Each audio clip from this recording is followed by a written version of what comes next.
กองประชุมเจ้าหน้าที่อาวุโสอาเซียนว่าด้วยวิทยาศาสตร์เทคโนโลยีและนวัตกรรมครั้งที่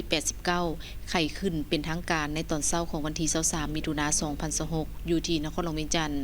ภายใต้การเป็นประธานของทานสุขสวัสดิ์ศรีหาปัญญาหัวหน้ากลุ่มคุ้มครองวิทยาศาสตร์กระทรวงศึกษาธิการและกีฬาแห่งสาธารณรัฐประชาธิปไตยประชาชนลาวและทานนากูเลนดรานกันกายัตกาลูซูเจ้าหน้าที่อาวุโสกระทรวงวิทยาศาสตร์เทคโนโลยีและนวัตกรรมมาเลเซีย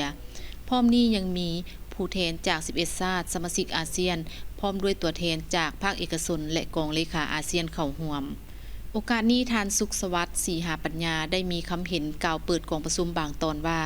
กองประชุมในครั้งนี้พวกเขาพบว่าตนเองกำลังอยู่ในจุดเปลี่ยนอันสำคัญท่ามกลางสภาพการทั่วโลกพวกมีการเปลี่ยนแปลงอย่างว่องไวแบบที่บ่เคยมีมาก่อนซึ่งถูกกำหนดโดยความก้าวหน้าอย่างว่องไวของปัญญาประดิษฐ์เศรษฐกิจดิจิทัลและเทคโนโลยีสีเขียวสำหรับอาเซียนแล้วเวียกงานวิทยาศาสตร์เทคโนโลยีและนวัตกรรม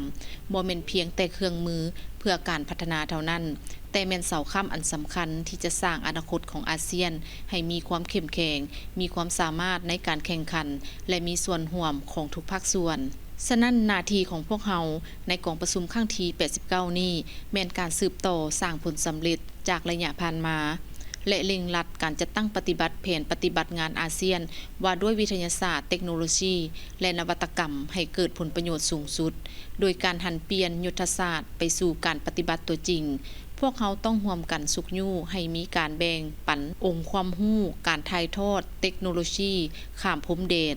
และการหัดแคบความแตกต่างทางด้านดิจิทัลพร้อมทั้งสร้างความเข้มแข็งให้แก่บุคลากรด้าน STEM เพื่อให้ APASTI เป็นกลไกหลักในการขับเคลื่อนเศรษฐกิจและแก้ไขปัญหาสิ่งแวดล้อมของอาเซียนอย่างยืนยงประธานกองประชุมมีคำเห็นเติมอีกว่าในวาระกองประชุมที่จะดำเนินไปเป็นเวลา1 วันและมีหลายปัญหาสำคัญที่พวกเขาจะได้ปรึกษาหารือกันฉะนั้นเรียกร้องมายังผู้แทนกองประชุมทุกท่านจงได้ประกอบส่วนสนทนาอย่างเปิดกว้างเป็นยุทธศาสตร์มีวิสัยทัศน์กว้างไกลโดยเฉพาะแม่นเน้นใส่การนำใช้เทคโนโลยีเพื่อแก้ไขปัญหาการเปลี่ยนแปลงสภาพภูมิอากาศความมั่นคง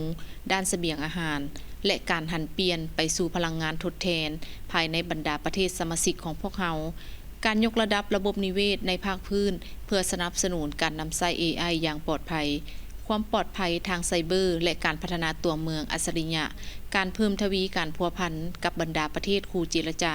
และภาคเอกชนเพื่อหันเปลี่ยนการค้นคว้าทางวิทยาศาสตร์ให้กลายเป็นผลกำไรทางด้านการค้าตัวจริง